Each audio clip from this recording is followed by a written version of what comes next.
ನಮಸ್ಕಾರ. ಶ್ರೀ ಟಿವಿ ನ್ಯೂಸ್ಗೆ ಸ್ವಾಗತ. ಈ ದಿನದ ಹೆಡ್ಲೈನ್ಸ್.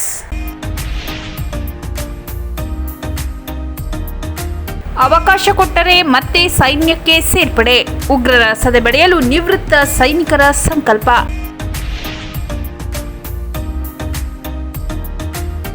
ಭಾರತಿ ಆಂಗ್ಲ ಮಾಧ್ಯಮ ಪ್ರೌಢಶಾಲೆಗೆ 100% ಫಲಿತಾಂಶ.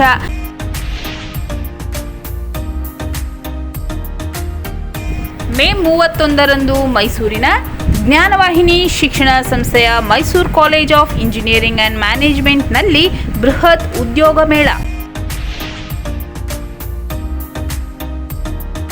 ಜಾತಿ ಗಣತಿ ಸಮೀಕ್ಷೆಯಲ್ಲಿ ಉಪಜಾತಿ ತಪ್ಪದೇ ಬರೆಸಲು ಮನವಿ.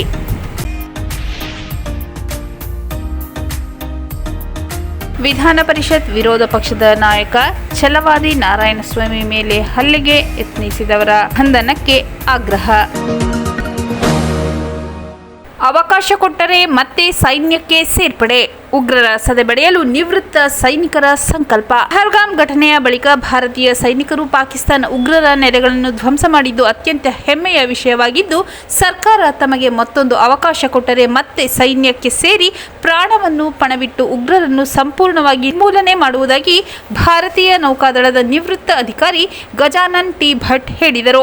ಆಪರೇಷನ್ ಸಿಂಧೂರ್ ಯಶಸ್ವಿನ ಹಿನ್ನೆಲೆಯಲ್ಲಿ ಕುವೆಂಪು ನಗರದ ರಾಷ್ಟ್ರಕವಿ ಕುವೆಂಪು ಪುತ್ಥಳಿ ಎದುರು ಭಾರತೀಯ ನೌಕಾದಳದ ನಿವೃತ್ತ ಅಧಿಕಾರಿಗಳ ಸಂಘದ ಸದಸ್ಯರೊಂದಿಗೆ ತಿರಂಗ ಪ್ರದರ್ಶಿಸಿ ನಡೆಸಿ ಭಾರತದ ಪರ ಘೋಷಣೆ ಕೂಗಿ ಮಾತನಾಡಿದರು. ಪಹಲ್ಗಾಮ್ನಲ್ಲಿ ಅಮಾಯಕ ಭಾರತೀಯ ಪ್ರವಾಸಿಗರನ್ನು ನಿಷ್ಕಾರುಣ್ಯವಾಗಿ ಹತ್ಯೆ ಮಾಡಿ ಮಹಿಳೆಯರ ಸಿಂಧೂರವನ್ನು ಅಳಿಸಿ ಹಾಕಿದ್ದರ ಪರಿಣಾಮ ನಮ್ಮ ಸೈನಿಕರು ಆಪರೇಷನ್ ಸಿಂಧೂರ್ ಹೆಸರಿನಲ್ಲಿಯೇ ಉಗ್ರರ ನೆಲೆಗಳನ್ನು ಧ್ವಂಸ ಮಾಡುವ ಮೂಲಕ ತಮ್ಮ ಶೌರ್ಯ ತೋರಿಸಿ ಸ್ಪಷ್ಟ ಉತ್ತರ ನೀಡಿದ್ದಾರೆ.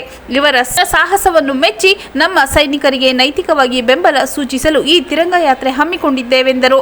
ಕೊಡಗಿನ ವೀರಯೋಧ ನಿವೃತ್ತ ನೌಕಾಪಡೆ ಅಧಿಕಾರಿ ಕುಟ್ಟು ಕತ್ತೀರ ಸೋಮಣ್ಣ ಮಾತನಾಡಿ, ಭಾರತೀಯ ಸೈನಿಕರು ಕೇವಲ 22 ನಿಮಿಷದಲ್ಲಿ 9 ಉಗ್ರರ ನೆಲೆ ಧ್ವಂಸ ಮಾಡಿದ್ದಾರೆ. ಈ ಕಾರ್ಯಾಚರಣೆ ಕೇವಲ ಉಗ್ರರ ವಿರುದ್ಧವಾಗಿತ್ತು, ಯಾವುದೇ ಸಾರ್ವಜನಿಕರಿಗೆ ಹಾನಿ ಮಾಡಿಲ್ಲ. ಆಪರೇಷನ್ ಸಿಂಧೂರಕ್ಕೆ ನಮ್ಮ ಸೇನಾಧಿಕಾರಿಗಳು ಪೂರ್ಣ ವಿರಾಮವನ್ನು ಘೋಷಿಸಿಲ್ಲ. ಉಗ್ರರು ಬಾಲ ಬಿಚ್ಚಿದರೆ ಸಂಪೂರ್ಣವಾಗಿ ನಿರ್ನಾಮ ಮಾಡಲಾಗುವುದೆಂದು ಹೇಳಿದರು. ನಿವೃತ್ತ ರೇರ್ ಅಡ್ಮಿರಲ್ ರವಿ ಗಾಯಕ್ವಾಡ್ ಮಾತನಾಡಿ, ಭಾರತೀಯ ಸೈನಿಕರು ಅತ್ಯಂತ ಸುಧಾರಿತ ತಂತ್ರಜ್ಞಾನ ಬಳಸಿ 6ರಿಂದ 10 ಉಗ್ರರ ನೆಲೆಗಳನ್ನು ಕ್ಷಣಮಾತ್ರದಲ್ಲಿ ಧ್ವಂಸ ಮಾಡುವ ಮೂಲಕ ಉಗ್ರವಾದವನ್ನು ಯಾವುದೇ ಕಾರಣಕ್ಕೂ ನಾವು ಒಪ್ಪುವುದಿಲ್ಲ, ಬೆಂಬಲಿಸುವುದಿಲ್ಲ ಎಂಬ ಸಂದೇಶವನ್ನು ಜಗತ್ತಿಗೆ ಸಾರಿದ್ದಾರೆಂದರು. ಈ ಸಂದರ್ಭದಲ್ಲಿ ಭಾರತೀಯ ನೌಕಾಪಡೆಯ ನಿವೃತ್ತ ಸೈನಿಕ ಸೈಯದ್ ತಾಜುದ್ದೀನ್ ಹೈದರಿ, ವಿ ವಿಜಯಪ್ರಕಾಶ್, ಎನ್ ಸ್ವಾಮಿ, ಚಿಂಗಪ್ಪ, ವೀರನಾರಿ, Usha Iyer, Poovaiah, Chandrappa, DU Prakash, AP Ganapathi, UJ Prabhakar, Uthappa, CR Suresh, Chandrakumar ಮತ್ತಿತರ ನಿವೃತ್ತ ಯೋಧರು ಹಾಜರಿದ್ದರು. ಭಾರತಿ ಆಂಗ್ಲ ಮಾಧ್ಯಮ ಪ್ರೌಢಶಾಲೆಗೆ 100% ಫಲಿತಾಂಶ. 2024-25ನೇ ಸಾಲಿನ SSLC ಪರೀಕ್ಷೆಯಲ್ಲಿ ಸೇವಾ ಭಾರತಿ ಆಂಗ್ಲ ಮಾಧ್ಯಮ ಪ್ರೌಢಶಾಲೆಯು 100% ಫಲಿತಾಂಶ ಪಡೆದುಕೊಂಡಿದೆ. ಚಾಮರಾಜನಗರ ತಾಲೂಕಿನಲ್ಲಿ 100% ಫಲಿತಾಂಶವನ್ನು ಪಡೆದ ಏಕೈಕ ಶಾಲೆ ಎಂಬ ಕೀರ್ತಿಗೆ ಭಾಜನವಾಗಿದೆ. ಸತತ 27 ವರ್ಷಗಳಿಂದ ಪೂರ್ಣ ಫಲಿತಾಂಶ ಪಡೆಯುತ್ತಾ ಉತ್ತಮ ಸಂಸ್ಕಾರಯುತ ಶಿಕ್ಷಣ ನೀಡುವಲ್ಲಿ ಶಾಲೆಯು ಅಗ್ರಸ್ಥಾನದಲ್ಲಿದೆ. ಪ್ರಸ್ತುತ ಫಲಿತಾಂಶವು ಮರುಮೌಲ್ಯಮಾಪನಕ್ಕೆ ಒಳಪಟ್ಟು ನಂತರದಲ್ಲಿ ಪ್ರಕಟಗೊಂಡಿದೆ. ಒಟ್ಟು ಪರೀಕ್ಷೆ ತೆಗೆದುಕೊಂಡ ವಿದ್ಯಾರ್ಥಿಗಳ ಸಂಖ್ಯೆ 47. ಎಲ್ಲ 47 ವಿದ್ಯಾರ್ಥಿಗಳು ಅತ್ಯುನ್ನತ ಹಾಗೂ ಪ್ರಥಮ ಶ್ರೇಣಿಯಲ್ಲಿ ತೇರ್ಗಡೆ ಹೊಂದಿದ್ದಾರೆ. ಇದರಲ್ಲಿ ಅತ್ಯುನ್ನತ 14 ಹಾಗೂ ಪ್ರಥಮ ಶ್ರೇಣಿ 33. ಯಾವುದೇ ದ್ವಿತೀಯ ಹಾಗೂ ತೃತೀಯ ಶ್ರೇಣಿ ಇರುವುದಿಲ್ಲ. ಮೇ 31ರಂದು ಮೈಸೂರಿನ ಜ್ಞಾನವಾಹಿನಿ ಶಿಕ್ಷಣ ಸಂಸ್ಥೆಯ Mysuru college of engineering and ಮ್ಯಾನೇಜ್ಮೆಂಟ್ನಲ್ಲಿ ಬೃಹತ್ ಉದ್ಯೋಗ ಮೇಳ. ಅಂದು ಬೆಳಗ್ಗೆ 8:30ರಿಂದ ಸಂಜೆ 6 ಗಂಟೆಯ ತನಕ ಕಾಲೇಜಿನ ಆವರಣದಲ್ಲಿ ಉದ್ಯೋಗ ಮೇಳ ನಡೆಯಲಿದ್ದು 60ಕ್ಕೂ ಹೆಚ್ಚು ಕಂಪನಿ ಮೇಳದಲ್ಲಿ ಭಾಗವಹಿಸಲಿದೆ ಎಂದು ಸುದ್ದಿಗೋಷ್ಠಿಯಲ್ಲಿ ಹೇಳಿದರು. 18 ವರ್ಷ ಮೇಲ್ಪಟ್ಟ ವಿದ್ಯಾರ್ಥಿಗಳು ನೋಂದಣಿ ಮಾಡಿಕೊಂಡು ಉದ್ಯೋಗ ಮೇಳದಲ್ಲಿ ಭಾಗವಹಿಸಬಹುದು. ಕಳೆದ ವರ್ಷ 400ರಿಂದ 500 ವಿದ್ಯಾರ್ಥಿಗಳಿಗೆ ಉದ್ಯೋಗ ಅವಕಾಶ ದೊರೆತಿದ್ದು, ನೋಂದಣಿ ಮಾಡಿಕೊಂಡಿರುವ ವಿದ್ಯಾರ್ಥಿಗಳಿಗೆ ಉದ್ಯೋಗ ಮೇಳದಲ್ಲಿ ಭಾಗವಹಿಸಲು ಹಲವು ಹಲವು ಕಡೆಗಳಲ್ಲಿ ಬಸ್ ವ್ಯವಸ್ಥೆ ಕಲ್ಪಿಸಲಾಗಿದೆ ಎಂದರು. ಕಾಲೇಜಿನ ಪ್ರಾಂಶುಪಾಲರಾದ ಡಾಕ್ಟರ್ MS ಪ್ರಭುಸ್ವಾಮಿ ಮಾತನಾಡಿ 2015ರಲ್ಲಿ ಪ್ರಾರಂಭವಾದ ಕಾಲೇಜಿನಲ್ಲಿ 5 ಬ್ರಾಂಚ್ಗಳಿದ್ದು 300 ಸೀಟು ಲಭ್ಯವಿದೆ. ಇಲ್ಲಿ ಓದಿದ ಅನೇಕರು ಹೊರ ದೇಶಗಳಲ್ಲೂ ವ್ಯಾಸಂಗ ಮಾಡುತ್ತಿದ್ದಾರೆ.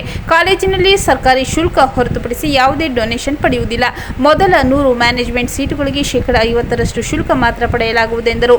ಉಳಿದ 3 ವರ್ಷ ಸರ್ಕಾರಿ ಶುಲ್ಕ ಮಾತ್ರ ಪಡೆಯುತ್ತೇವೆ. ಇದರಿಂದ ಗ್ರಾಮೀಣ ರೈತ ಮಕ್ಕಳಿಗೆ ಅನುಕೂಲವಾಗಲಿದೆ.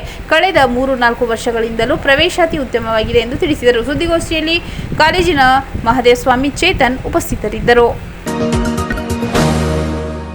ಜಾತಿ ಗಣತಿ ಸಮೀಕ್ಷೆಯಲ್ಲಿ ಉಪಜಾತಿ ತಪ್ಪದೇ ಬರೆಸಲು ಮನವಿ.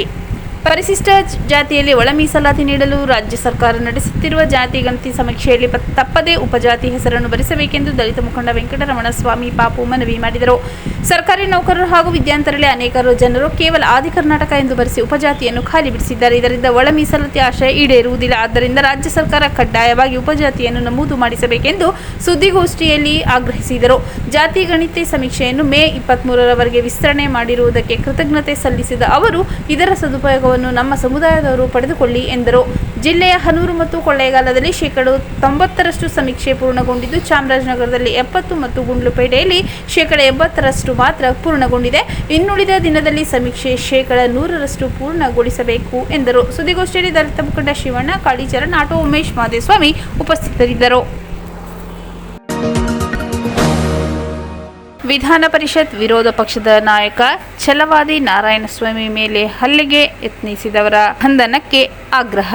ವಿಧಾನ ಪರಿಷತ್ ವಿರೋಧ ಪಕ್ಷದ ನಾಯಕ ಛಲವಾದಿ ನಾರಾಯಣಸ್ವಾಮಿ ಅವರು ಕಲಬುರಗಿಯ ಜಿಲ್ಲೆಯ ಚಿತ್ತಾಪುರಕ್ಕೆ ಭೇಟಿ ನೀಡಿದ್ದ ಸಂದರ್ಭದಲ್ಲಿ ಅವರನ್ನು ಅಕ್ರಮವಾಗಿ ಬಂಧನದಲ್ಲಿರಿಸಿ ಹಲ್ಲೆಗೆ ಯತ್ನಿಸಿದ ಆರೋಪಿಗಳನ್ನು ಕೂಡಲೇ ಬಂಧಿಸಬೇಕೆಂದು ಬಿಜೆಪಿ ಜಿಲ್ಲಾ ಪ್ರಧಾನ ಕಾರ್ಯದರ್ಶಿ ಮೂರ್ನಾಕೂಡ್ ಪ್ರಕಾಶ್ ಆಗ್ರಹಿಸಿದ್ದಾರೆ.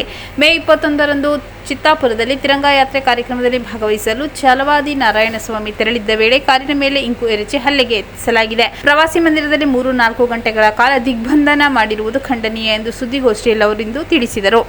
ಸಚಿವ ಪ್ರಿಯಾಂಕ್ ಖರ್ಗೆ ಬೆಂಬಲಿಗರು ಹಲ್ಲೆಗೆ ಯತ್ನಿಸಿದ್ದಾರೆ. ಘಟನೆ ನಡೆದು 3 ದಿನ ಕಳೆದರೂ ಕಿಡಿಗೇಡಿಗಳನ್ನು ಬಂಧಿಸದಿರುವುದು ವಿಪರ್ಯಾಸ. ರೌಡಿಸಂಗೆ ಪ್ರಿಯಾಂಕ್ ಖರ್ಗೆ ಪ್ರಚೋದನೆ ನೀಡುತ್ತಿದ್ದಾರೆ. ಸ್ವಾರ್ಥಕ್ಕಾಗಿ ಸಂವಿಧಾನ ಬಳಸುವ ಪ್ರಿಯಾಂಕ್ ಖರ್ಗೆ ಅವರು ಸಂವಿಧಾನ ವಿರೋಧಿ ಕೆಲಸ ಮಾಡುತ್ತಿದ್ದಾರೆಂದು ದೂರಿದರು. ಈ ಹಿಂದೆ ಮಲ್ಲಿಕಾರ್ಜುನ ಖರ್ಗೆ ಹಾಗೂ ಪ್ರಿಯಾಂಕ್ ಖರ್ಗೆ ಪ್ರಧಾನಿ ಹಾಗೂ ಬಿಜೆಪಿ ಮುಖಂಡರನ್ನು ಟೀಕಿಸಿದ್ದರು. ಅವರನ್ನು ದಿಗ್ಬಂಧನದಲ್ಲಿ ಇಟ್ಟಿದ್ದೀರಾ ಎಂದು ಪ್ರಶ್ನಿಸಿದರು. ಸಿದ್ದರಾಮಯ್ಯ ಅವರು ವಿರೋಧ ಪಕ್ಷದ ನಾಯಕರಾಗಿದ್ದಾಗ ಮಡಿಕೇರಿಗೆ ಭೇಟಿ ನೀಡಿದ್ದ ವೇಳೆ ಮೊಟ್ಟೆ ಎಸೆದಿದ್ದ ವ್ಯಕ್ತಿಯನ್ನು ಅಂದಿನ ಬಿಜೆಪಿ ಸರ್ಕಾರ ಬಂಧಿಸಿ ಸೂಕ್ತ ಕ್ರಮ ವಹಿಸಿತ್ತು ಎಂದರು.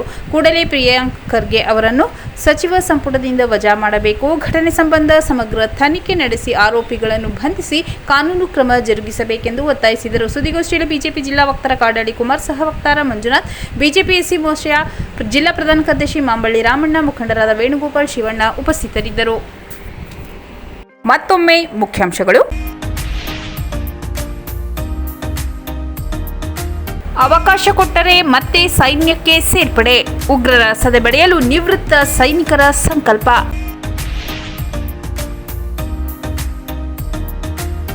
ಭಾರತೀಯ ಆಂಗ್ಲ ಮಾಧ್ಯಮ ಪ್ರೌಢಶಾಲೆಗೆ 100% ಫಲಿತಾಂಶ.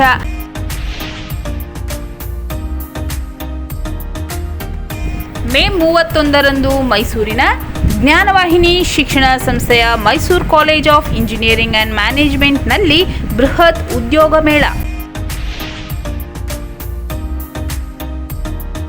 ಜಾತಿ ಗಣತಿ ಸಮೀಕ್ಷೆಯಲ್ಲಿ ಉಪಜಾತಿ ತಪ್ಪದೇ ಬರೆಸಲು ಮನವಿ.